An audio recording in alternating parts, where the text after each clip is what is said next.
Bonsoir à vous et bienvenue dans ce nouveau magazine Terre d'innovation dédié au digital et à l'innovation. Ce soir, on parle d'une petite révolution qui va impacter toutes les entreprises, les petites comme les grandes, la facture électronique. Beaucoup d'entrepreneurs se demandent comment s'y préparer. Est-ce une obligation qui va être une contrainte ou un tremplin? C'est ce que nous allons voir ensemble avec deux experts que je reçois aujourd'hui qui maîtrisent le sujet sur le bout des doigts, Adrien Comlan et Steven Prudent, tous deux vice-présidents à l'Ordre des experts comptables de Martinique. Bonsoir messieurs. Bonsoir. Bonsoir. Le virage de la facture électronique, comment préparer votre entreprise? C'est parti.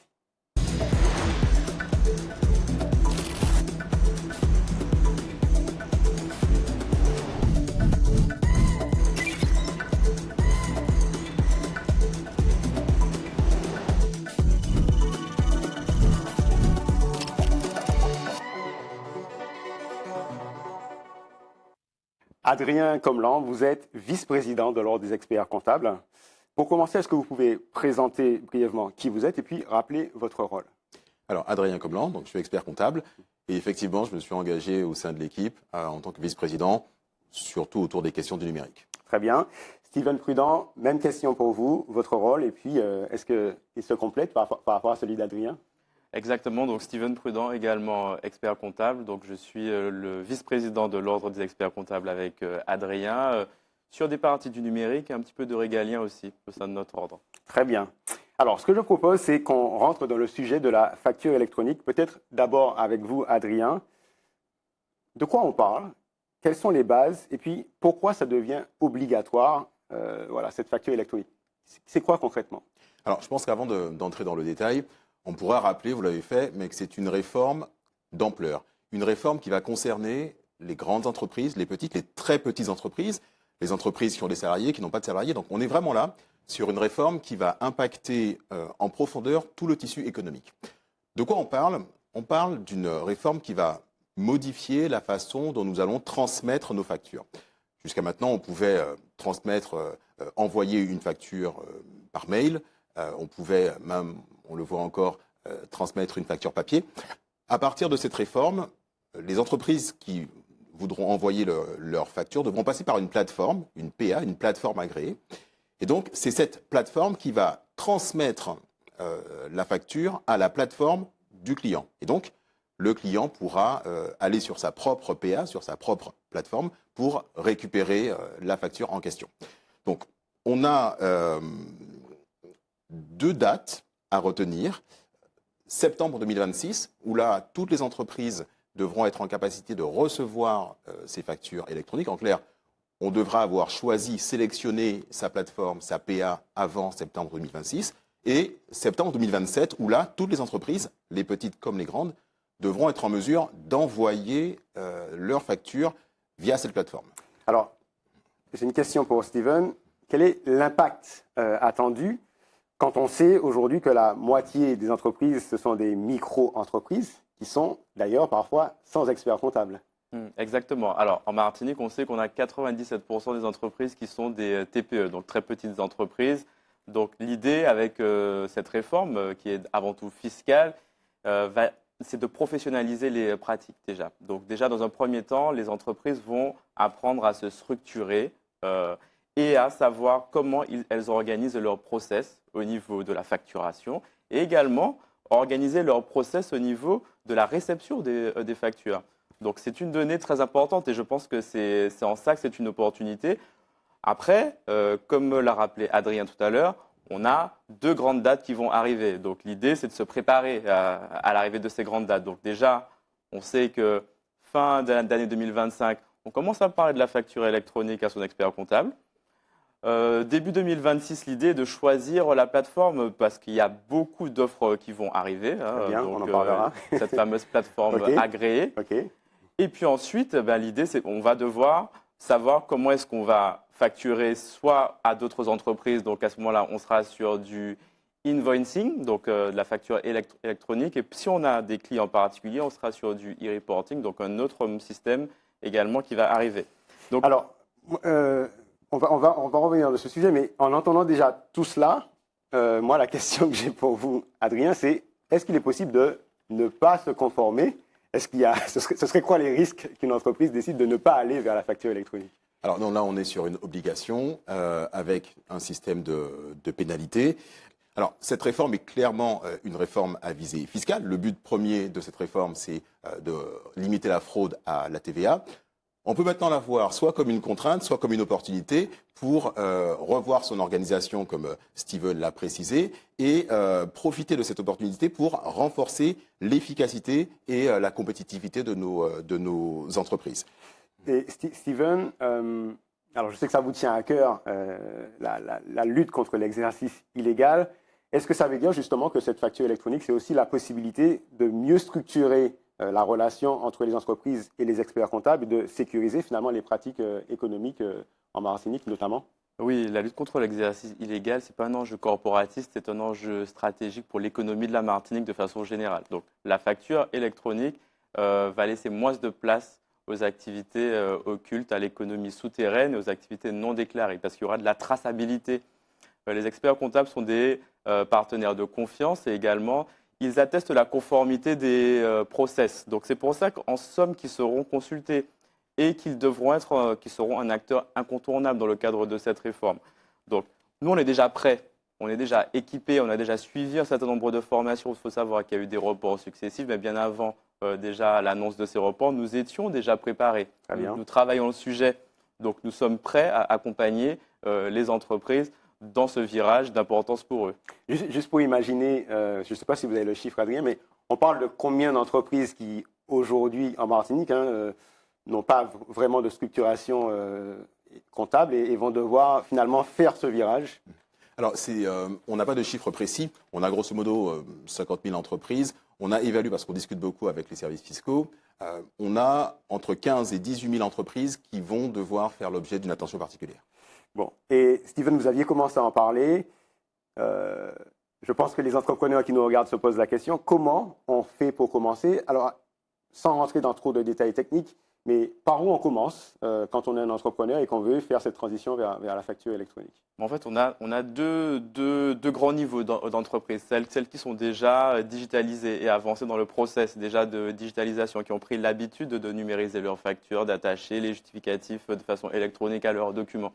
Celles-là, elles n'auront pas beaucoup de difficultés à passer le virage. Et puis, on a de l'autre côté d'autres entreprises, des TPE ou des micro-entreprises qui n'ont pas l'habitude d'utiliser un logiciel de facturation. Leur logiciel, c'est de la bureautique, Word, Excel, ou alors un logiciel, des feuilles manuscrites carbone. Voilà. Celles-là, elles auront beaucoup plus de difficultés. Et notre rôle, c'est d'embarquer tout le monde dans le dispositif. On sait que ces entreprises-là, il faudra, comme l'a dit Adrien tout à l'heure, attacher une attention vraiment particulière à celles-là. Celles qui ont un niveau de maturité digitale moins avancé que les autres. OK. Adrien, Steven l'évoquait, on parlait d'outils, donc il y a de nouvelles plateformes. Alors peut-être sans les citer, mais quand même comprendre comment aujourd'hui on peut avoir accès à ces plateformes. Et puis forcément la question qu'on se pose, c'est le coût. Combien ça coûte? Alors, les deux questions sont liées. L'originalité de cette réforme, c'est que nous allons avoir des acteurs vraiment de nature différente qui vont intervenir. Vous pourrez vous retourner vers votre banque, vers votre éditeur de logiciels, évidemment avec le conseil de votre expert comptable. On a aujourd'hui une centaine de plateformes agréées qui ont été donc agréées par les services fiscaux. Donc, on a vraiment pléthore. Et donc, certains prestataires vont inclure le coût de ce service supplémentaire dans un coût global et d'autres vont le facturer à part. Donc aujourd'hui, on a un peu de mal à donner un chiffre. On peut pas donner de chiffre? Alors, je pense qu'il est quand même important de rassurer les entreprises. On a évalué pour une TPE à moins de 20 € par mois le coût supplémentaire qui serait à payer. D'accord. Je voulais rajouter aussi un complément. On a estimé que le coût de traitement d'une facture papier, grosso modo, on est de l'ordre de 3 à 4 € par facture. Et le coût pour émettre une facture papier, à peu près pour une entreprise déjà, elle-même, le coût de son imprimante, etc. Okay. La facture électronique, c'est 30 centimes. Donc déjà, il y aura un gain à ce niveau-là. Et bien entendu, les éditeurs de logiciels qui ont développé et qui ont payé beaucoup d'argent pour être agréés par l'administration fiscale, parce qu'il fallait qu'il y avait des enjeux de sécurité derrière tout ça. Donc elles vont nécessairement répercuter une partie de leur prix, enfin de leur coût, en tout cas sur le consommateur, bien entendu. Il ne faut pas se faire d'illusions là-dessus. Messieurs, je voulais parler d'un sujet, alors c'est un sujet un peu tarte à la crème, mais je pense que c'est très important, c'est l'intelligence artificielle. Forcément, la question que j'ai envie de vous poser en tant qu'expert comptable, c'est comment vous voyez cela par rapport à l'évolution pour votre métier? Peut-être Adrien d'abord. Alors, c'est clairement un enjeu central pour nous, pour la profession, et c'est la raison pour laquelle, au sein de l'équipe en Martinique, on a réalisé vraiment beaucoup d'actions à destination des consoeurs et des confrères pour les amener, pour vraiment les former et les accompagner dans cette révolution. On est sur un outil qui est essentiel pour nous. On a différents usages de l'IA. Ce qu'il faut retenir, c'est qu'à chaque usage correspond à un outil. Et donc, typiquement, on ne va pas utiliser ChatGPT, une IA généraliste, pour faire une recherche pointue, spécifique en fiscalité. Le risque, et là j'attire l'attention de tous nos auditeurs sur le sujet, c'est que l'information que ChatGPT pourra donner sera incomplète, voire carrément fausse. Donc il est important d'utiliser le bon outil. Au niveau de la profession, on se forme très régulièrement. On aura d'ailleurs à la mi-octobre une journée dédiée pour les experts comptables, la journée du numérique pour les experts comptables de Martinique, Guadeloupe, Guyane. Ça aura lieu ici sur la Martinique. Et on aura l'occasion de discuter de tous ces sujets. Donc ce qu'il faut retenir, c'est que la profession, c'est un enjeu majeur pour la profession, mais nous nous préparons. Et vous, Steven, vous êtes expert comptable aussi, vous êtes forcément en contact avec vos clients. Comment vous les sentez? Vous sentez qu'ils perçoivent ça comme une opportunité? Vous arrivez à transmettre que c'est une opportunité? Il y a aussi des risques. Comment vous sentez un peu ce virage de l'intelligence artificielle? Comme l'a dit Adrien, on n'aura pas le choix, il faudra y passer. De toute façon, ça permet à l'expert comptable d'être augmenté, d'utiliser l'intelligence artificielle. Donc de toute façon, et les clients aussi, eux-mêmes, ça ouvre un terrain de jeu énorme. À ce moment-là, ils veulent lancer un produit, développer une offre avec des IA génératives. On peut discuter avec elles, on peut challenger des hypothèses, on peut faire un certain nombre de tests, on peut aussi améliorer sa propre gestion interne en concevant des outils adaptés à son entreprise et à ses besoins. Donc, c'est vraiment une opportunité pour nos entrepreneurs ici, à la Martinique. Et Adrien, vous pensez que, justement, cette relation avec les clients, qu'est-ce que ça fait? Ça déshumanise? Vous pensez que c'est un risque? Est-ce que vous pensez que le lien avec l'expert comptable va se casser? Alors, pas du tout. L'IA, pour moi, en tout cas, je le vois comme ça, c'est une façon de mieux faire notre boulot et de nous concentrer sur ce qui a vraiment de la valeur ajoutée, c'est-à-dire le conseil et l'accompagnement de nos entreprises. Et c'est la raison pour laquelle c'est un enjeu essentiel pour la profession, parce que l'IA ne va pas remplacer l'expert comptable. Au contraire, l'expert comptable qui saura utiliser cet outil va renforcer son rôle et sa place auprès de l'entrepreneur. C'est donc un enjeu essentiel pour nous. Alors, on a vu que cette transition vers la facture électronique n'est pas simple, notamment pour les plus éloignés. Qu'est-ce que l'Ordre des experts comptables en Martinique a concrètement prévu pour accompagner cette transition? Effectivement, la facture électronique est un enjeu majeur pour le territoire. Et donc, l'Ordre est au cœur de toute cette campagne de communication que l'on va avoir tout au long de l'année, en partenariat avec les différents acteurs qui sont en lien avec les entreprises. Et donc, nous aurons notamment le 20 octobre une grande conférence grand public qui sera co-organisée par l'Ordre des experts comptables et la direction des finances publiques. Cette conférence sera donc animée par la directrice nationale des finances publiques et également par la personne qui est en charge au niveau national de cette réforme. Donc ce sera l'occasion de répondre à toutes les questions que l'on pourra avoir, que les entrepreneurs pourront avoir sur ce sujet qui est essentiel de la facture électronique. Donc tous les chefs d'entreprise sont les bienvenus. Exactement, voilà. Tous les chefs d'entreprise sont les bienvenus et nous allons nous appuyer sur tous nos partenaires qui sont en lien, les chambres consulaires, les syndicats professionnels, les institutions, les médias, toutes les organisations qui sont en lien avec les entreprises pour vraiment que cet événement touche le plus de chefs d'entreprise possible. Très bien. Steven, je ne sais pas si vous avez la réponse, mais pour les chefs d'entreprise qui, au-delà de cette action, veulent un peu creuser, est-ce qu'il y a des sources en ligne ou est-ce qu'il y a des ressources? Enfin, comment on fait pour se préparer? Il faut qu'ils se tournent vers leur expert comptable, tout D'accord. simplement. Voilà. Leur expert comptable sera le meilleur interlocuteur qu'ils auront pour les accompagner, les sensibiliser en fonction de leur secteur d'activité, de leurs spécificités. Ils les connaissent. Donc, c'est déjà de se tourner vers son expert comptable. Lui dire, voilà, il y a un sujet. Ils seront aussi également sensibilisés par eux aussi, très certainement. Et donc, il faut qu'on se penche dessus pour qu'on puisse voir comment la réforme se passera de façon la plus simple possible. OK. Il y a un message fort, en tout cas, adressé aux entreprises. Pour vous, Adrien, par rapport à cette transition vers la facture électronique, qu'est-ce qu'il faut qu'elles entendent? Que c'est une opportunité et que les experts comptables sont prêts à les accompagner. Steven? Opportunité aussi, réduction des délais de paiement aussi, faut pas l'oublier. Voilà. Est-ce que vous pouvez expliquer pourquoi potentiellement ça va résoudre, réduire les délais de paiement? L'idée de réduire les délais de paiement, grand sujet, surtout à la Martinique. Pourquoi? Parce qu'on envoie une facture, voilà, Adrien le disait tout à l'heure, on envoie une facture par mail. Est-ce qu'on a envoyé au bon mail? Est-ce qu'il l'a reçu? Est-ce qu'il l'a traité? On ne sait pas. Voilà. Donc il faut appeler, donc on va perdre du temps, etc. La facture électronique, dans sa visée fiscale, l'idée de savoir est-ce qu'elle est payée. Donc on peut suivre ce qu'on appelle le cycle de vie de la facture, savoir est-ce que la facture elle est bien arrivée chez le destinataire et comment est-ce qu'il l'a traitée. Est-ce qu'elle a été acceptée? Est-ce qu'elle a été mise en paiement? Est-ce qu'elle a été payée? Le tout remontant par les canaux de l'administration fiscale pour savoir telle facture a été payée. Donc ils vont aller rechercher la TVA derrière. Donc derrière cette obligation et ces velléités fiscales, mais derrière, l'entrepreneur, il peut savoir exactement, du coup, telle facture, comment est-ce qu'elle est bien arrivée chez mon client, il l'a mise en paiement, sans qu'on ait besoin, effectivement, de relancer. Donc, l'idée aussi, c'est de suivre aussi ces délais de paiement. Et pour bien comprendre, ça, c'est valable quelle que soit la typologie de client, c'est-à-dire les clients du secteur public et aussi du secteur privé ou ça? Oui, ce sera effectivement valable pour le secteur privé, surtout. Ouais.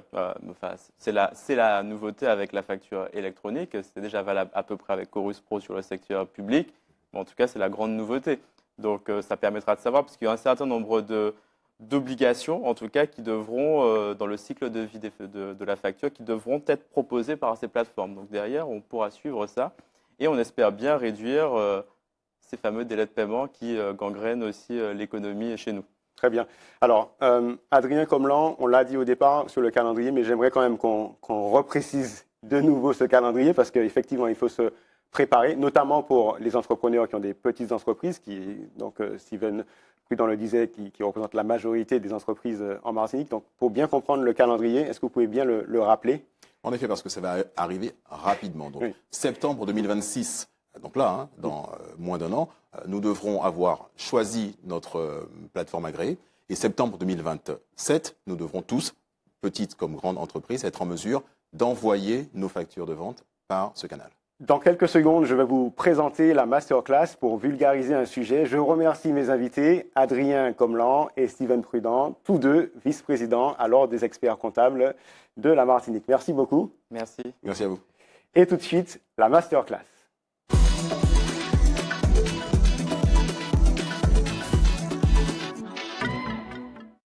Place à la masterclass. Qu'est-ce que c'est la masterclass? C'est un moment, quelques minutes, que je passe avec vous pour vulgariser un sujet important. Et aujourd'hui, dans la ligne droite de ce qu'on vient de voir avec les experts comptables, je voulais vous montrer comment mettre en ligne vos justificatifs parce que c'est vraiment très important pour être ordonné, organisé. Alors, vous avez la possibilité de télécharger des applications. C'est là que vous allez stocker vos documents. Il y a deux types d'applications qui sont très connues. Dans le monde Microsoft, vous avez OneDrive et dans le monde Google, vous avez Google Drive. Vous pouvez télécharger ces applications sur votre smartphone, que vous ayez d'ailleurs un téléphone Android ou un iPhone. Vous pouvez aussi accéder à ces applications sur le web, donc sur votre ordinateur. Une fois que vous avez téléchargé ces applications, que vous les avez sur votre ordinateur, vous allez devoir créer un dossier. Pourquoi créer un dossier? Pour stocker vos justificatifs, tous les justificatifs qui seront utiles pour la gestion de votre comptabilité. Alors, comment moi je m'y prends? D'abord, je clique sur le petit plus, je vous ai mis une petite flèche, ça me permet de créer un dossier et vous avez même la possibilité de recliquer après sur dossier. Une fois que votre dossier est créé, vous allez pouvoir le renommer. Moi, je l'appelle 2025, si je suis en 2025, comptabilité et le nom de mon entreprise. Donc 2025, comptabilité Awitech, par exemple. Une fois que vous avez créé ce premier dossier, vous allez devoir créer des sous-dossiers. Dans ces sous-dossiers, vous allez pouvoir organiser vos justificatifs. Je vous propose mon organisation, vous n'êtes pas obligé de la suivre, mais en tout cas, à l'époque, c'est mon expert comptable qui m'avait conseillé cette organisation. J'ai 4 sous-dossiers. J'ai un dossier pour les achats, donc tout ce que j'achète. J'ai un dossier pour la banque, toute ma relation avec la banque. Un dossier pour les ventes, donc toutes mes factures de vente. Et enfin, un dossier que j'appelle autre, où là, je vais avoir tous les justificatifs qui sont liés à la relation fiscale ou sociale. Comment nommer ces fichiers? Comment nommer ces justificatifs? Évidemment, vous allez importer ou numériser, je vais vous montrer cela tout à l'heure, vos justificatifs dans les bons dossiers.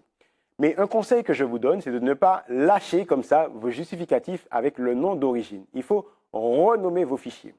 Je vais vous dire comment je les renomme, mais d'abord, pourquoi il faut renommer ces fichiers? En renommant vos fichiers, vous aurez la possibilité de les retrouver en un claquement de doigts. Et ce sera aussi le cas pour votre expert comptable. Vous pourrez retrouver très facilement une facture de vente ou une facture d'achat de n'importe quel mois, de n'importe quel jour, pour n'importe quel fournisseur ou n'importe quel prestataire. Comment je m'y prends? Je vous ai mis 2 exemples. Vous voyez à gauche, j'ai une facture d'achat que j'ai importée dans mon dossier achat. J'ai renommé cette facture AC-année-mois-jour-détail, par exemple le numéro de la facture et puis quel est finalement le partenaire à qui j'ai fait cette relation. Je fais la même chose pour une facture de vente, mais cette fois-ci, comme c'est une facture de vente, moi je mets FA-année-mois-jour-détail. Lorsque vous faites ça, vous allez retrouver tous vos justificatifs organisés par année, par mois, par jour, et vous pouvez retrouver ainsi votre justificatif, n'importe lequel, en un claquement de doigts. Dernière chose, hyper important, vous ne le savez peut-être pas, mais vous avez la possibilité de numériser vos justificatifs à partir de votre smartphone. Comment vous le faites? Quand vous êtes, par exemple, ici dans Drive, donc côté Google, vous avez la possibilité de cliquer sur l'appareil photo et de prendre votre justificatif en photo. La magie de l'intelligence artificielle va faire que votre justificatif va être détouré juste sur les formats de votre justificatif et vous allez le mettre dans le bon dossier. Je pense qu'on peut dire que désormais, vous savez classer vos justificatifs pour votre comptabilité en ligne. Ça, c'est fait.